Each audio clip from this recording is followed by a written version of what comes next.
All right. Hello, everyone. My name is Kevin, and I am the marketing and partnerships guy here at My Amazon Guy. And today we're going to be helping you with your PPC campaigns, answering your questions, and getting you basically set up for success. So if you are an Amazon seller, agency, freelancer, or just someone who's looking to run better ads on Amazon, you're definitely in the right place. So we're going to be answering your questions today. So just want to make sure everybody is in the right spot. If you don't mind making sure you can actually hear me. So if you don't mind putting in the comments, yes, I can hear you, Kevin, or give the thumbs up or something like that. It's a very paranoid thing that I have going on sometimes where sometimes the microphone doesn't connect properly. The USB gets messed up, some technical glitch. So if you don't mind just putting in the chat, yes, I can hear you. And that would make me feel a lot better. So we will get started here answering your questions here in just a moment. One thing to keep in mind, we will reward participation. People sometimes make fun of participation trophies. Here we give participation awards, sometimes just for commenting. So, for example, Serge says, yes, we can hear you. And Runner says, we can hear you. So the two of you, thank you for both putting my fears at ease that I'm not just talking into a room where no one can hear you.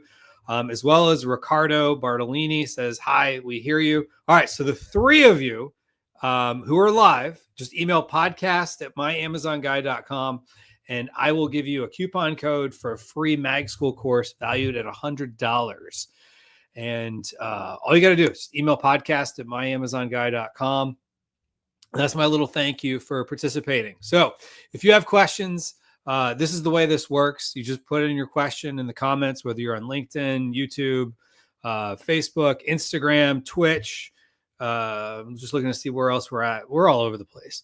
So wherever you're watching, just put it in the comments. We'll see the comment that you told us, or you mentioned a question you wanted to have answered, and we'll get those answered for you. So if you were in high school, college, any sort of room where someone said, hey, does anyone have any questions? Here's what usually happens. You're probably familiar with this.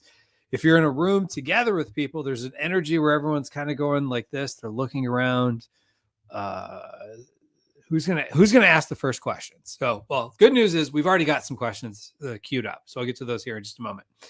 But what ends up happening is people will start asking questions more and more towards the end, and then we run out of time.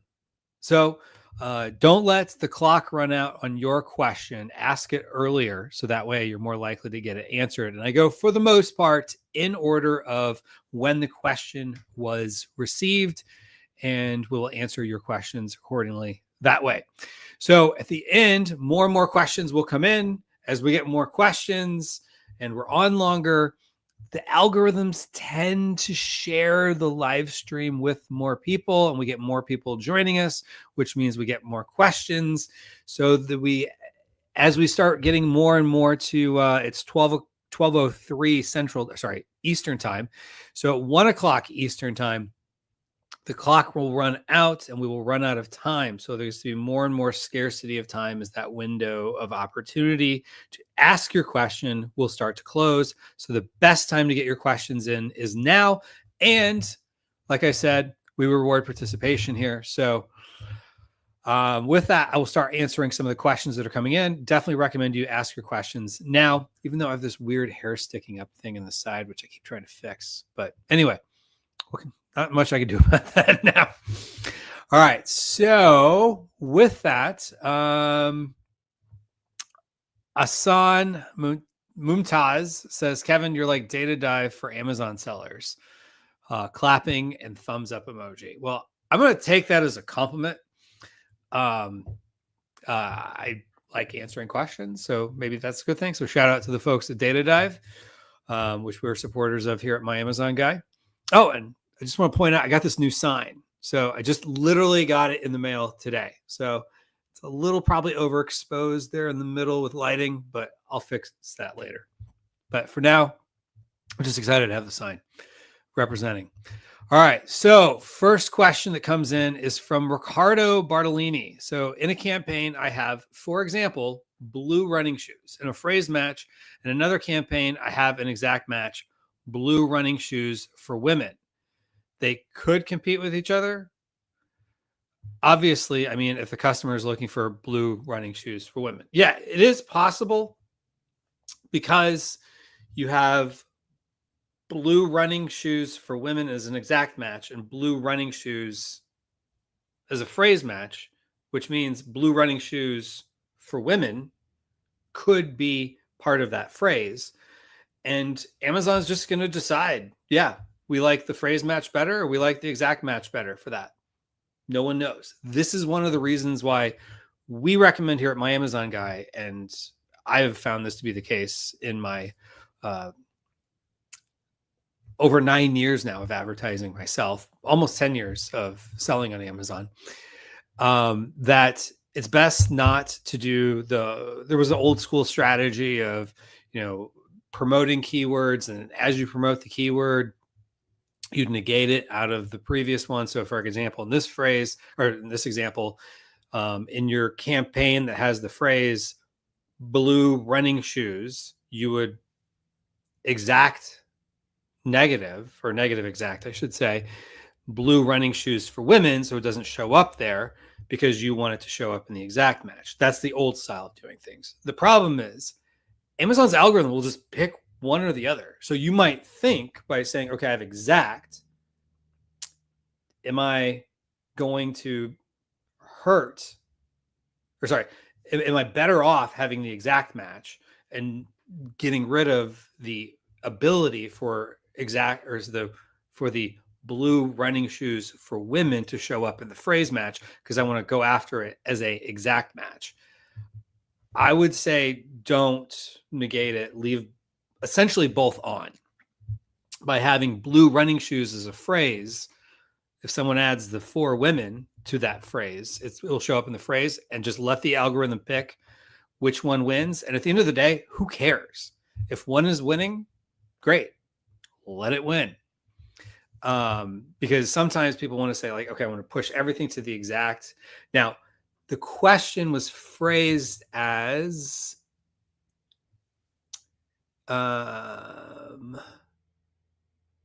would they compete with each other?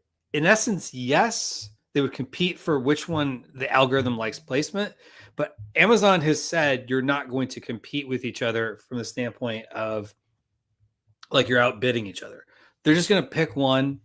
Now, granted, if one has a $1.50 bid and one has a 70-cent bid, theoretically, the one with the $1.50 bid would probably win out.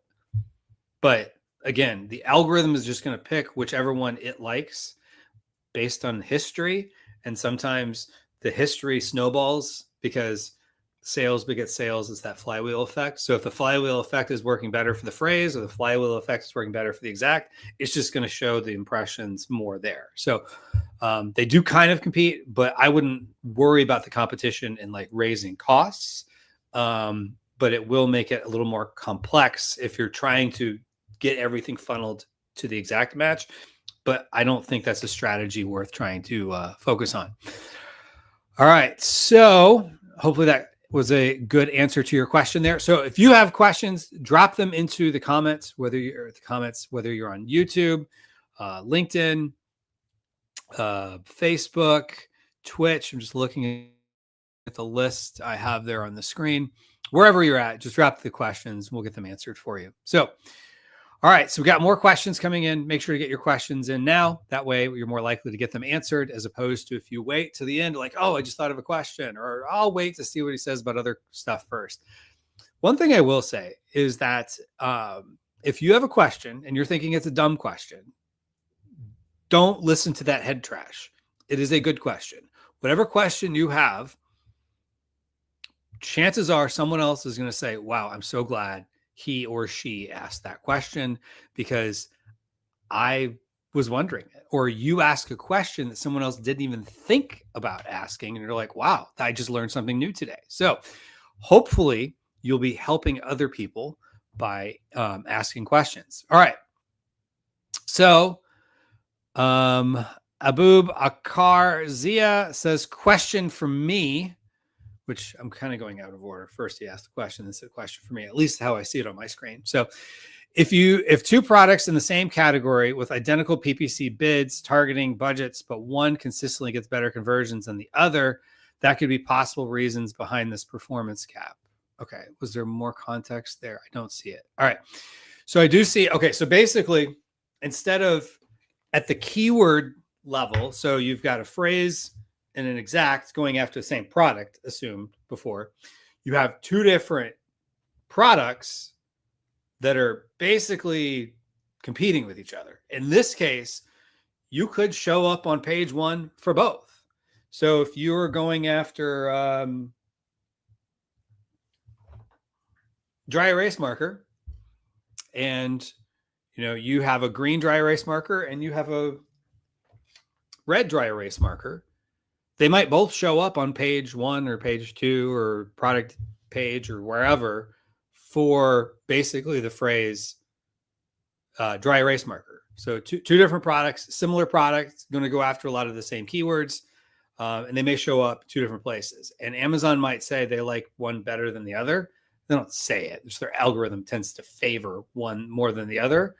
Or it might be, this is, paid position one, this is paid position two, and they're right next to each other. And you know what? Let the customers decide and vote with their wallet. So, but if they have two products in the same category with identical PPC bids, targeting, and budgets, but one consistently gets better conversions than the other, what might be some other reasons behind this competition? So some of it is just going to be customers are voting with their wallet. Maybe they like in this case, the red one better than the green one. Maybe the red one sticks out more. Maybe the main image is a little bit better at detailing why somebody might want to buy the red one than the green one, or whatever the case is in my hypothetical example here. So sometimes Amazon's just going to pick one, and Amazon picking one is oftentimes, in that case, going to be judged more on what is more likely to get a sale. The way I look at it is, at the end of the day, Amazon is very agnostic to which products rank. I don't think they really care. Yes, they've been kind of accused over the years of, their own brands getting a little bit more favorable placement or whatever the case is, but they just want to know, only so many people are looking for dry erase markers. So which markers do we show organically and which ones do we show paid that are more likely to result in a sale?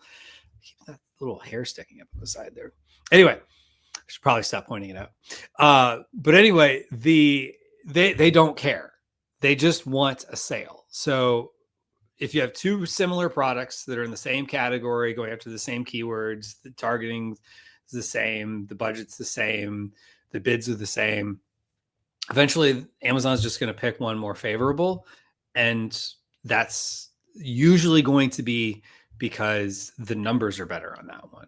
Maybe it's click-through rate. Maybe it's conversion rate on the page. Like, we would look at that as unit session percentage oftentimes. But one of the best ways to look at this is if you ever go into the manage experiments tab, you'll notice, like, when it's got like whatever two things you're trying to measure, like whether it's the image or, a title or something like that, you'll notice that they'll give you a conversion rate. And that conversion rate is like really, really, really very low. And what it is really, if you take your click-through rate times the conversion rate on the page, that's the conversion rate they're looking at. They're not looking at is what is the rate it converts from someone clicking to buying. It's impression to buying. So they're looking at is that two-step of the funnel. So people enter the funnel, meaning they see the impression of your dry erase marker and then what comes out on the other end. So whatever is more likely to get them a sale from, because there's only so many impressions they have inventory for. They have more products than they can show on page one. There's only so many people searching for whatever the keyword is, that they're going to look at that as what is most likely going to get us sales. And they're probably looking at it from the standpoint of revenue. Now, in your case, you mentioned that it was the same price. I think it was. I'm assuming the price was the same. If price is different, that could be a factor. Reviews could also be a factor if one has better reviews than the other. So just a couple things to think about. Hopefully that helped you. So I did say I would reward participation. So Abu Bakar, hopefully I said that right. Email podcast@myamazonguy.com, and I will get you a free $100 coupon for a free mag school course of your choice. So just email podcast, and that's singular, podcast@myamazonguy.com. All right. Next up, we have a question here from Runner. I am selling a deodorant on Amazon for $18.99. My ACoS is high right now, is really high, around 80%. For skincare products, is this typical? It seems I need to rely on recurring customers to turn a profit. So, yeah, so you're going to have to look at what is your essentially lifetime value to decide. So 80% does seem kind of high. I would be curious what your break-even ACoS is after you take, your selling price minus Amazon's commission, minus the FBA fee, minus all the other little fees like storage fees, inbound placement fees, yada, yada, yada, yada. If you're doing AWD, Amazon Warehouse and Distribution, whatever fees you have from AWD per unit, look at all that. Long-term storage fees, whatever your fees are, look at your SKU economics, figure out what your, for whatever duration of time they'll let you go back on SKU economics, and then figure out okay, what am I making per unit? And then do the math to figure out what your break-even ACoS is. I'm assuming it's a lot lower than 80%. So assuming, let's say this is after you've taken in all the fees at an $18.99 price point, which is kind of small. I'm curious on a couple of things. Actually, I might pull up Amazon and look at deodorant just so we can kind of look and see what else is going on there. Give you some other tips I think might be beneficial. So you'll have to look at it as, okay, 40%. So let's say 35%. So at $18.99, let's say you have a 35% market share. So, or 35% profit margin. So $18.99 after you factor in all the Amazon fees, your costs of the product, and everything else. Let's just say you have 35% market share. So it's $6.65 ish. So if, let's say, and that's without paid ads. So let's say your average repurchase rate is, I'm making this up, I don't even know if this is a good benchmark or not. Let's just say 25%. So that means that your 6.65 is really 1.25 of that. So 6.65 times 1.25. So theoretically, over time, if every sale you get represents, you get another 25, because not everybody's going to buy again. Some people will go subscribe and save, which is great. But if you have a way to have better numbers or better handle in your numbers, then that would help you. But let's just say you have $8.31. Essentially, you're making every time you make a new sale of a new customer through ads. So they buy now, 25% come back at some point. So 8.31 divided by $18.99. So that means your break even ACoS there is 43%, 44%. So we got a little bit better. But you have to look at it. What is your lifetime value? What is your lifetime profit on a customer? And then start doing the math, because 80% sounds really high. Now, let's take a little deep dive. Let's take a little field trip to Amazon. So I'm going to share my screen and we'll take a trip to Amazon and take a look at what's happening when people are searching for deodorant, which will probably help us figure out a few things. So let me share that screen. All right. So sharing my screen. Let's look up deodorant. All right. So a lot of big name brands. So that's one thing that's probably hurting you. I think this is a store brand too. Oh yeah, they had 20,000 bought in the last month. I'm curious, like if you have a deodorant, is deodorant your keyword, or is it whole body deodorant to be specific? Whole body deodorants. All right, so let's take a look. All right, whole body deodorant. I didn't even know it was a thing, but I just learned something new today. All right, so still name brands: Secret, Dove, Old Spice, Loom. I'm not sure I've ever heard of them. All right, so a couple of things I would suggest is one. Did you say no door is your, or no order? I like that. Play on words. Okay. So whole body deodorant. I like that you have that on your image. Do you have a 2-pack? If you don't have a 2-pack, I would highly recommend doing a 2-pack. One, it's going to probably end up being more profitable percentage wise than selling a 1-pack, even at a discounted rate, because whatever your FBA fee, it's probably not going to be double to include the 1-pack. You do have a 2-pack, so thanks for that advice. Okay, so a couple things I would suggest.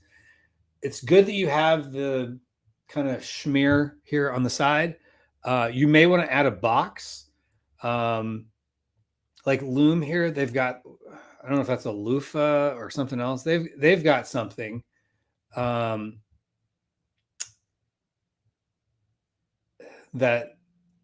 you know, kind of grabs your eye. I might consider making this whole body deodorant, and this is probably going to be off brand, but maybe try it in orange, just because the dark blue kind of blends in a little bit more, whereas orange sticks out. So if you look, blue,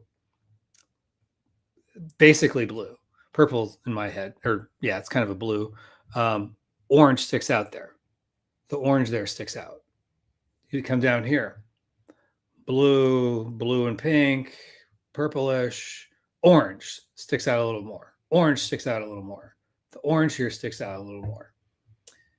Now I do notice that these guys here, 2,000, 1,000 in the last month, 72 hour. That might be a pain point, is whole body, and they also have whole body odor control. Now, not that you just want to just do everything. Okay, that's actually the same brand.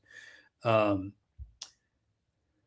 you know, what are some of the things that people complain about? So if you were to look at your reviews, now you've got 16, so that's good, but you probably want to go to somebody who's got more reviews.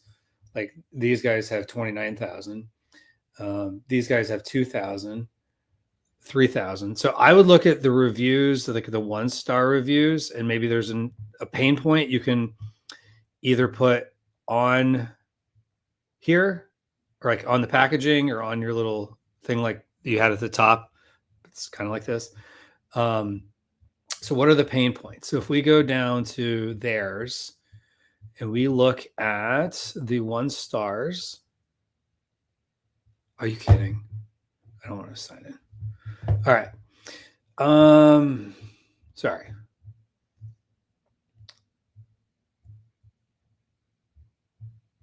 Let's just go to some reviews. Okay. Expensive. Stops the stink. Works great, but scent isn't very good, so that's a complaint. What else? Oh, they want me to sign. They really want me to sign it. I don't feel like signing into this right now. All right, sorry. Anyway, point being, look at your competitors' reviews, figure out what people are really complaining about, and that's going to help you decide what it is. The pain point is the formula smells terrible, even though it claims to be unscented. Okay, that's good to know. And you like the color. Okay, so that's good. So the color sticks out because one of the best ways to improve your PPC is to have a better click-through rate, because Amazon's, at the end of the day, we talk about, you're paying per click. Even though technically they're charging us per click, from their standpoint, they're probably really kind of looking at it more as, even if they're not equating to this, the algebra will still go down to the lowest common denominator, which is what? Which is cost per mil. So cost per 1,000 impressions. So again, they have an inventory of impressions. What's going to be the most likely to get them sales on the other end? And they're going to reward whatever gets them sales on the other end. So if you can improve your click-through rate, you're going to have more favorable cost per click, because they don't have to show it to as many impressions in order to get a click. And I would also add a box, in case you're wondering, but do people care that there's a box? This is my favorite one to point out. And Amazon has not let me down in getting rid of this. This one here, Colgate, pack of 6. It does not come in what looks like a moving box that Amazon themselves, who are the ones that are selling this. This looks like a moving box somebody doctored up in Canva, maybe Photoshop, and slapped pack of 6 on the side. And they scroll down here and I look at the reviews, and what are people telling me? Oh, it comes in shrink wrap pack of 6. So you can see it's, 2 rows of 3, 2 rows of 3, 2 rows of 3. It does not come like this.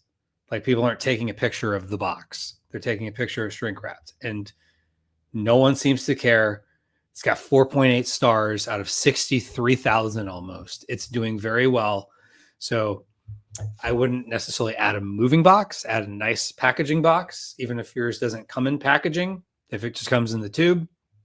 And I will almost guarantee you that will improve your click-through rate as well. So, all right. So now I'm going to get to some more questions here. All right. And all right. So Karan says, have you seen variation violations negatively impact PPC spend? We've noticed clients struggling to spend as much before after getting these violations. Well, some of that I would say is going to be more dependent on what are the violations and what did you do to fix it? And then did the fix have a, I'm assuming these are all fixed, whatever violations Amazon was alleging that your clients did. So if you made changes, those changes could have an adverse effect, even though maybe now they're within terms of service, or even maybe they were fine before, but the algorithm or the bot didn't like. So you might want to look at, did this adversely affect click-through rate? So if you compare the click-through rate before you made the change to now, since you made the change, so let's assume the change has been in place for 30 days. Look at the click-through rate for the 30 days before. Did it go down? Did your unit session percentage go up, or did it go down?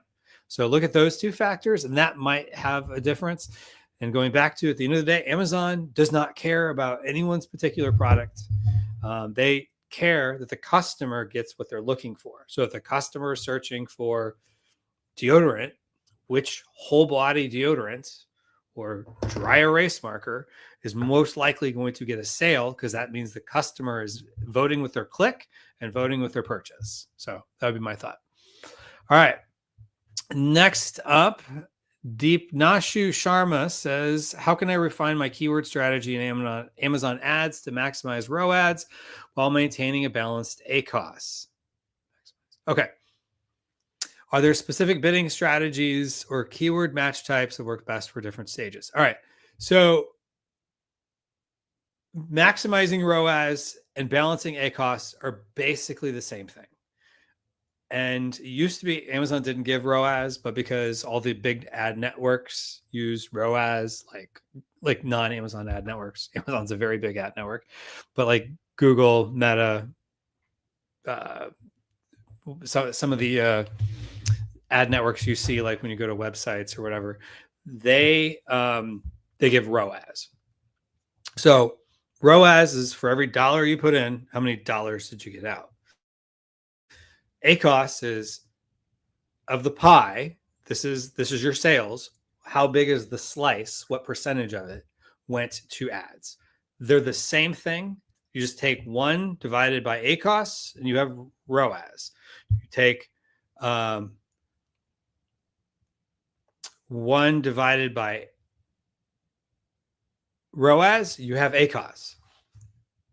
It's that simple. So I had to make sure I had the math there right. But yes, so basically they're just the inverse of each other. So if you just think back to algebra, it's just you take one and you're just kind of flipping it around. So I would say just pick one. Personally, I like ACoS because it helps me understand, like, okay, if I have a pie and I know that, let's say after all the fees, I have 35% margins, 40% margins, 20% margins, whatever I have on a product, what slice do I have available to go towards ads? So that's the way I would look at it. And so as far as like what keyword strategies to use, I would use all the above and eventually start cutting out your bleeders. Keywords that aren't doing well, and that will help both your ACoS and your ROAS. All right. Hopefully my internet is still going well. And everybody can hear me all right. So, all right. So next up, we have another question here from...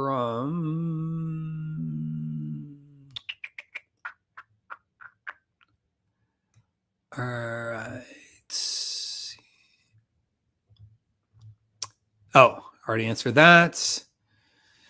We have Karan asked a 2-part question. Part 1, since bid sets cost per click, how does MAG handle placement modifiers? A dollar bid with 100% top of search can push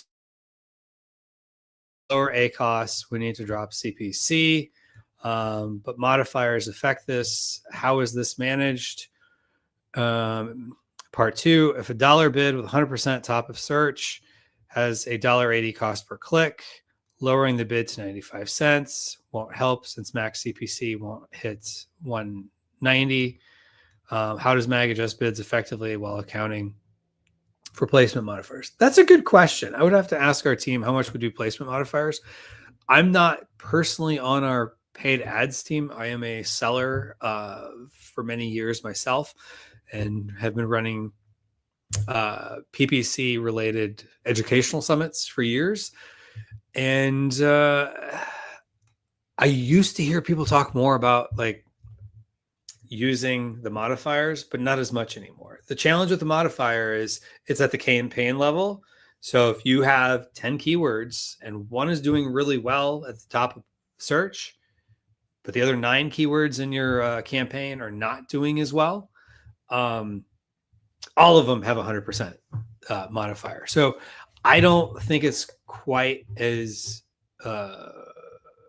effective. And I think oftentimes people use, I just have to go after, this is an important keyword, quote unquote. So I'm going to, just go all in on trying to rank and show up in ads at the top of search. So what I would ask yourself is, are you profitable? That's the one thing I didn't quite catch here. Maybe you're able to shed some light on, was it profitable?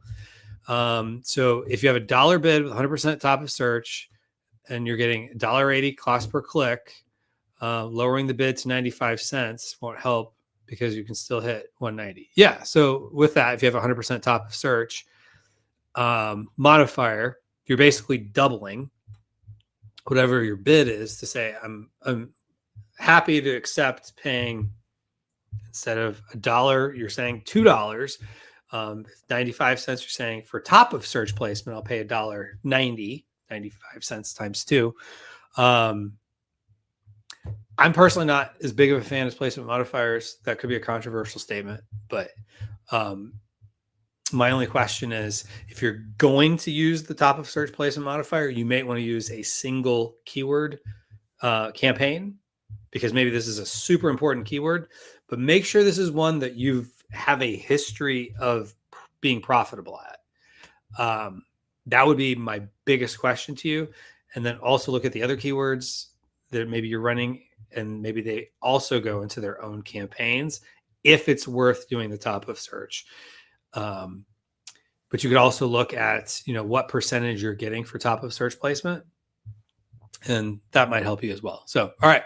Hope that helped. All right. Next up, Ricardo says, what are the thought processes you go through before determining whether the problem is conversion rates or the irrelevant keyword? All right. Well, good question. So, how's your conversion rate overall? The best way to figure out if a keyword is irrelevant is, what are the customers telling you with their wallets? And with their wallets, are they voting with sales? Are they voting with clicks? Because sometimes we think, going back to our little field trip on Amazon, this is the example I like to give a lot, is marker. So marker, if I'm selling dry erase markers, you would think marker, I'm assuming, has a lot of search volume compared to dry erase markers. But I see Sharpies, I see like Crayola markers for like school. I see a book, oddly enough, or a movie, one of the two. I see craft markers. I see a eraser, or no, a book about markers. I see marking pens. I see probably highlighters in here, other things. Have I even seen dry erase markers yet? I don't think I've seen dry erase markers yet. I see books before I see dry erase markers. So, there's dry erase markers here. Pack of 36, which might be kind of overkill. But yeah, that was the first. Yep, I think that was the first dry erase markers. So there was like books and movies ranking higher than dry erase markers. So sometimes we think, that's an important keyword, marker, but it's not. So that's the thought process I look at, is how profitable is it, which is a lagging indicator from whether or not it's a relevant keyword in my head. All right. Next up, let me go back to questions. All right. So Abu Bakar Zia, I've noticed Amazon also weighs factors like conversion rate, trends, and contribution margin when prioritizing products. Have you seen cases where a lower click ASIN gets preference due to stronger back-end metrics? Okay, so when you talk about contribution margin, you're probably thinking of like, okay, how much is Amazon getting for their click-through, or sorry, their commission rate? How much are they getting for their FBA fee? All the other fees that we're adding up there too, as well as the PPC costs. So they're probably factoring all that together to take a look at, what they get, which is conversion rate, including click-through rate. But sometimes Amazon also is going to just favor a product, and it doesn't make sense because maybe they also have a lot more sales history, and just, this product is doing well and sales beget sales. And so they just keep giving more and more impressions, even though maybe the metrics as a percentage are better on another product, but they favor another product that maybe doesn't have as high metrics because it's just overall getting more sales. So maybe it doesn't convert quite as well. Maybe it converts at 10% instead of 12%, but maybe whether it's the algorithm, no one truly knows what the algorithm is looking at. We can kind of guess, which is my thoughts. But at the end of the day, we're all trying to figure out what is the algorithm telling us based on signals.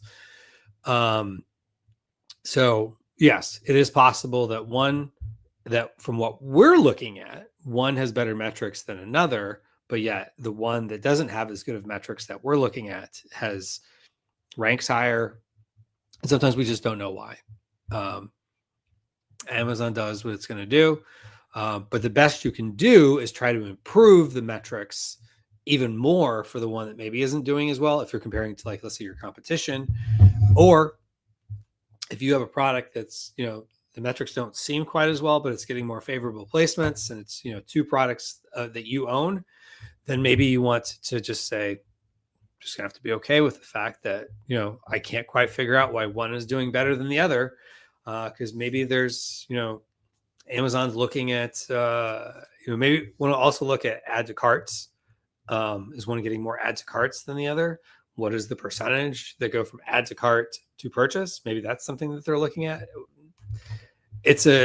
I would say it might be an interesting thought experiment, but at a certain point, you have to just say, okay, one's getting the sales, one's not getting the sales, or getting more favorable impressions, and I can't quite figure out why. I have that with some of my own products. Similar products, one is doing better sales-wise, and then one that's not doing as well sales-wise has more favorable impressions, and I can't quite figure out why.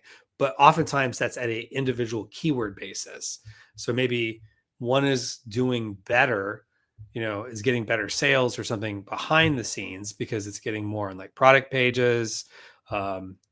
It's got a bunch of other long tail keywords that it's, doing better at. So there's a variety of factors. Hopefully that helped. All right.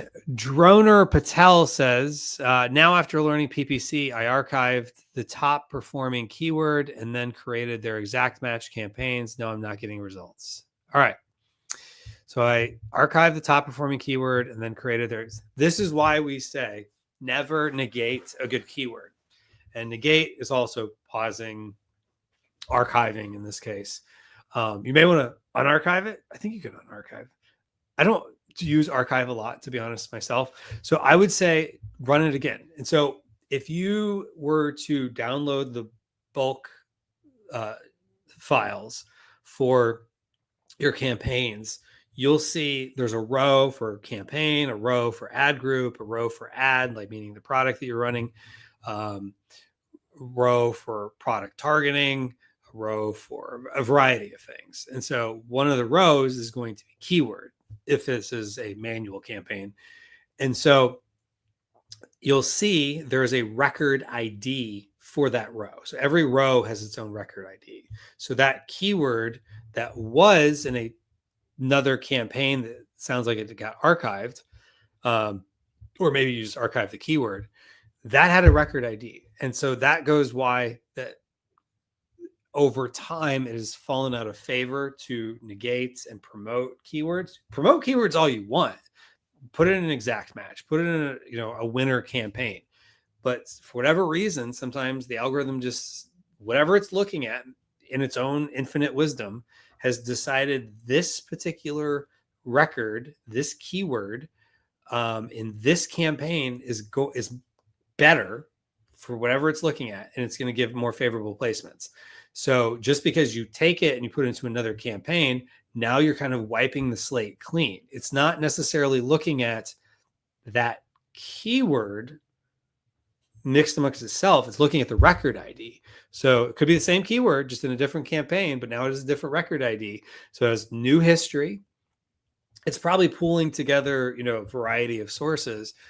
But it has its own unique history. So if the history of that record ID is not as good as the other one, now all of a sudden, for whatever reason, it just doesn't like it. Or maybe it's doing fine. Maybe it's apples to apples, but just it liked the other one better. So that will happen. So my suggestion would be to continue going with your exact match, but figure out a way to run the old record ID again. All right. A little context here. I launched my products on Amazon in January, and that was when I was new to PPC. So I created a campaign of 50 keywords, exact phrase, broad in the same campaign. So 150 total match types. Does archiving a good keyword affect performance? Yeah. So we kind of explained that. Here's the thing. A lot of times people will say, like, don't put more than like 10 keywords in a campaign. That's more for budget control. If you have a keyword that's doing well, just leave it there.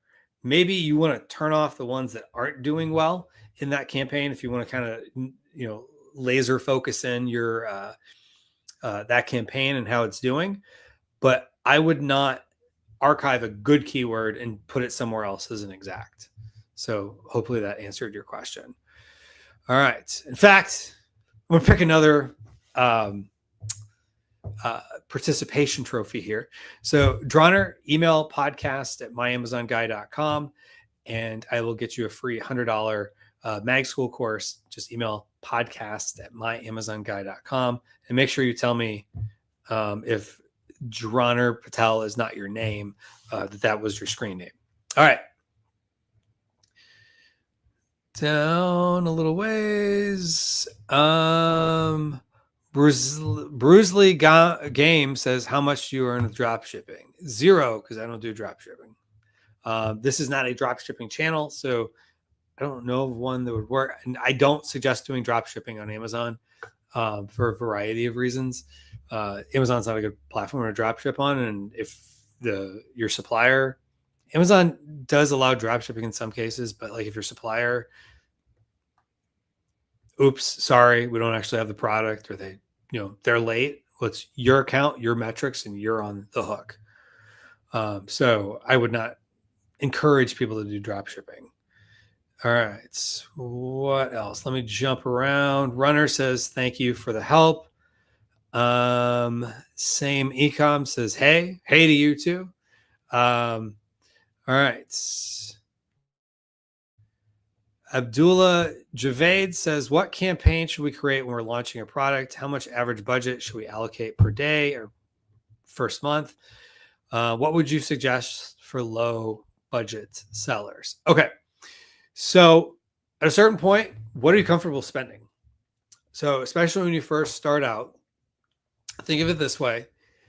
You're going to make assumptions that you're going to say, hey, I think this is going to, this keyword is going to work, and it doesn't. And another one works way better than you thought. Or, you have a long tail keyword that you weren't even bidding on that shows up because, maybe, broader phrase. And now all of a sudden you're like, okay, this other keyword's doing really well. And I didn't even think of that. So you're going to have winners and losers that you hadn't even thought of. So you have to kind of think of it as like, how much am I okay spending if I lost it all? If I didn't get any sales?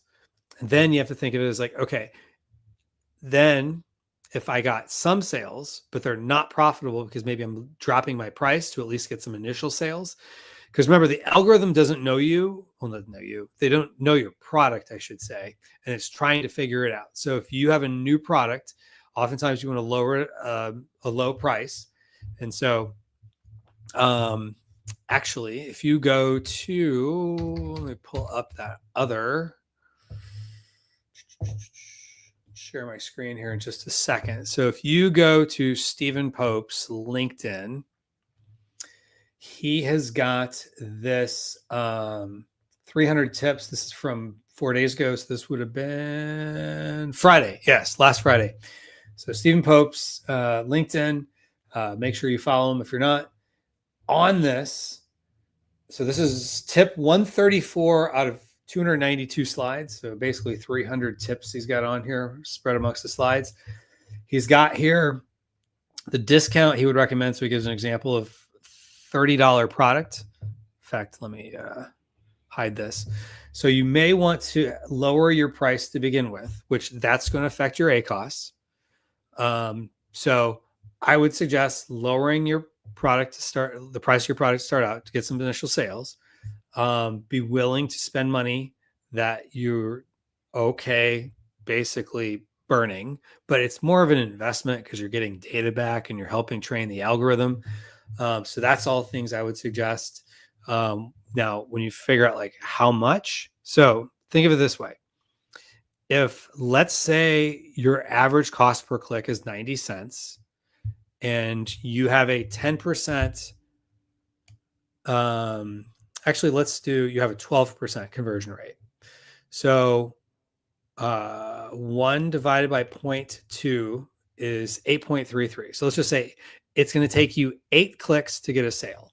So 8 times, let's say 90-cent cost per click, which if you haven't started advertising, everything you're doing is an assumption. So that means it's $7 to get a sale.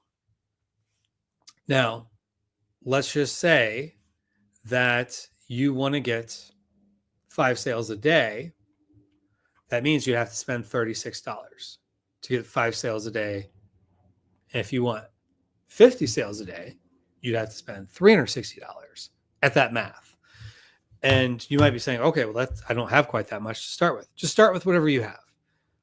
It's better to start with what you have, get some initial traction, because just because you have a budget doesn't mean you're going to spend it. That's one of the nice things about Amazon compared to other platforms. With like Google Performance Max or Meta ads, if you say my budget is $360 or $36, they'll spend whatever it is. They will find placements for it. Amazon has gotten more creative at finding more placements for it. But for the most part, if people aren't searching for whatever kind of widget, or they don't think that you're likely to get the sale, you're not going to show up. So things to keep in mind there. So I wouldn't worry too much about the budget. Think of the budget initially as a guardrail.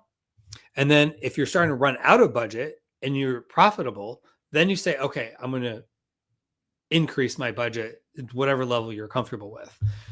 So you did make the point that low budget, which I understand. So just start with what you have. I think it was Jay Abraham says, get the most out of what you've got, or something like that. So that would be my focus. All right. Drawner says, I have mailed, please check. That will be after this live stream, but love the enthusiasm. So, all right. I did a giveaway earlier. So, all right. So we're getting close to the end here. So I'm going to answer a couple more questions. So this is last call for questions. If you have a question, drop it in now. But I will be getting to a couple other questions here before we close out this live stream. But I might still be able to get to your question if you drop it in the chat now. And remember, I did say I would reward participation. So you never know. Maybe if you're the last question, I'll throw something in there. We'll see. I don't know. We'll see. All right. Next up.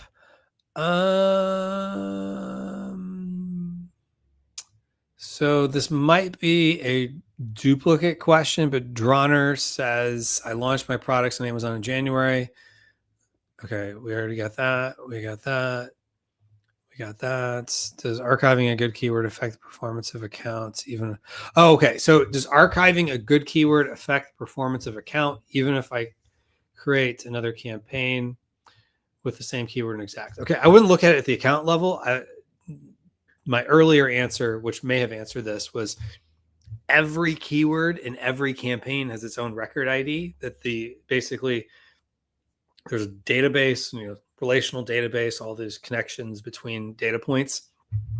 And so it's looking at, it's probably looking at the account level to some degree, but it's really looking a little more isolated. This keyword in this campaign with this record ID, how is it performing versus another keyword, which might even be the same keyword in another campaign with another record ID. So everything is kind of somewhat isolated. So I wouldn't look at it in the account level. Your account performance is essentially a function of all the individual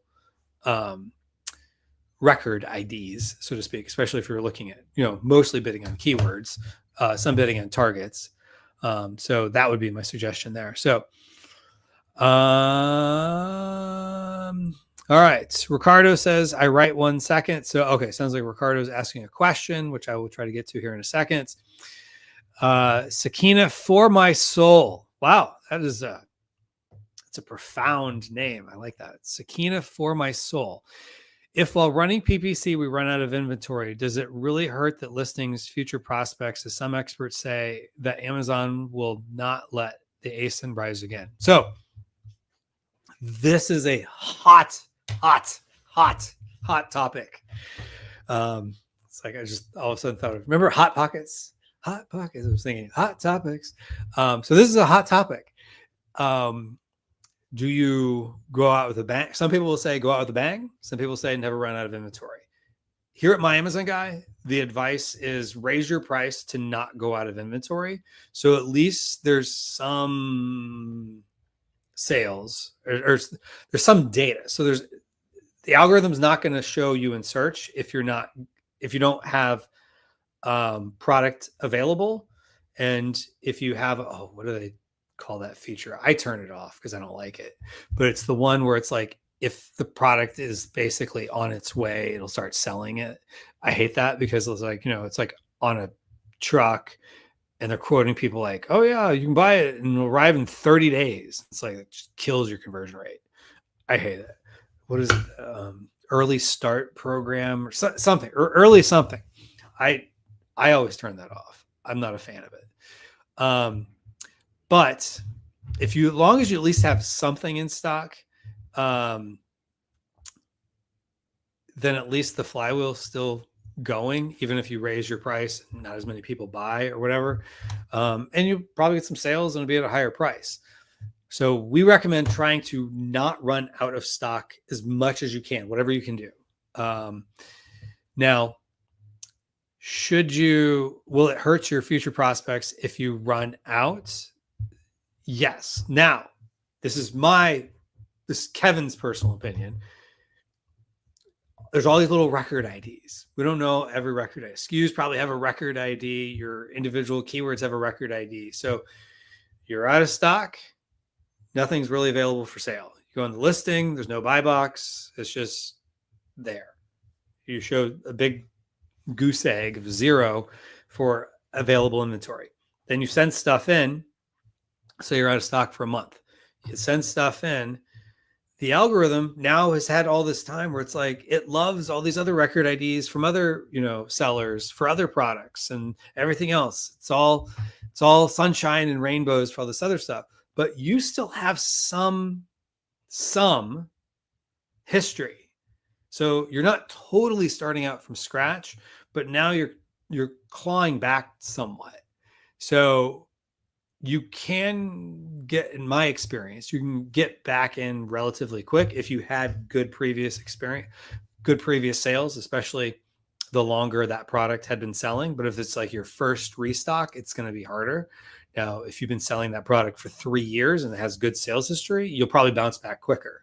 So some of it, in my opinion, has to do with how much history you have. But when in doubt, don't run out is the phrase we like to use here. All right, so we're almost out of time. So, okay, Sakina for my soul, just because I like that. But I'm guessing if I tell you to email me, it's not going to say Sakina for my soul. It's going to say something else. So just tell me. I should probably tell you the email address. Email podcast@myamazonguy.com, just like the sign says, but with .com on the end. Let me know. I promise you a free mag school course valued at $100 and that you were Sakina for my soul. And I will get you that free course. And it was my pleasure. So, all right. Next up, Ricardo, this will be my last question here. Ricardo says, do you have a segmentation or an order for the second images that, according to data, have the best conversion rates? For example, image 2 should address the main objection, while image 3 should be a lifestyle image, etc. All right. This is a harder one because let's go back to our field trip to Amazon. So if we're looking at, the question is basically secondary images.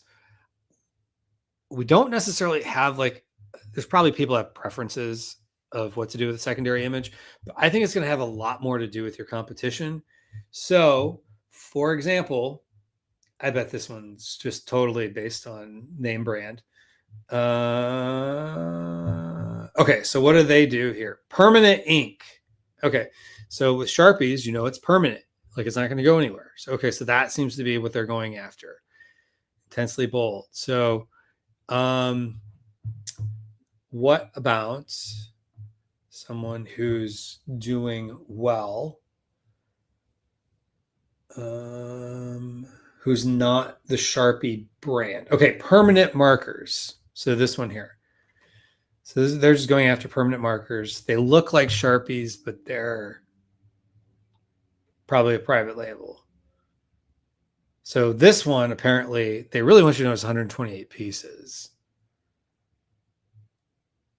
Features of markers is a bullet point, which doesn't seem like that would be a bullet point. I probably wouldn't copy what they're doing.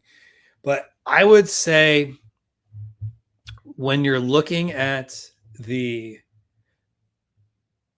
look at other ones in your category and what are they doing? Now, I guarantee you 148 pieces, 128 pieces is not what's going to move the needle to be the second image.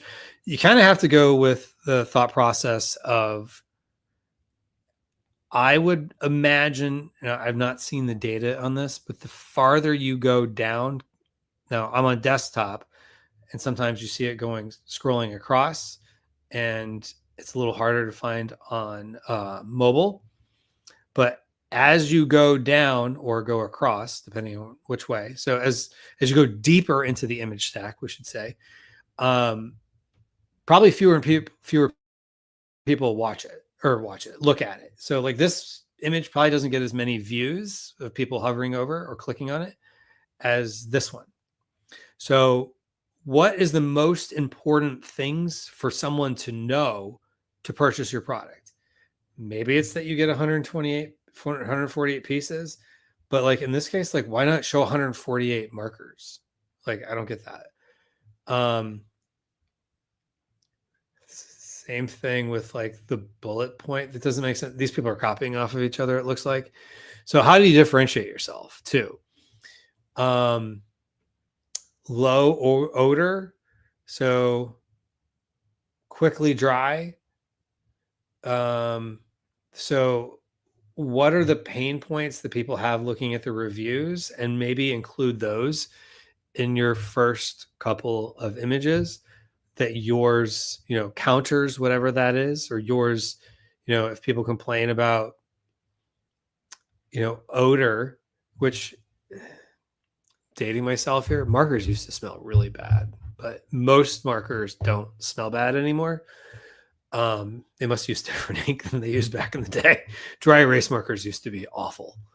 But anyway, point being, what do people care about nowadays? So look at the reviews, figure that out, and then really highlight that and make sure the image also gets that across too. So for example, if let's just say low odor,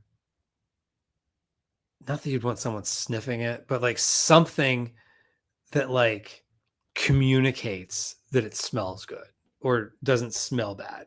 Maybe you have a smiling face right next to it or something. You'd have to kind of think through how to, I'm kind of going off the fly here, but you'd want something in your first couple images that really gets it across.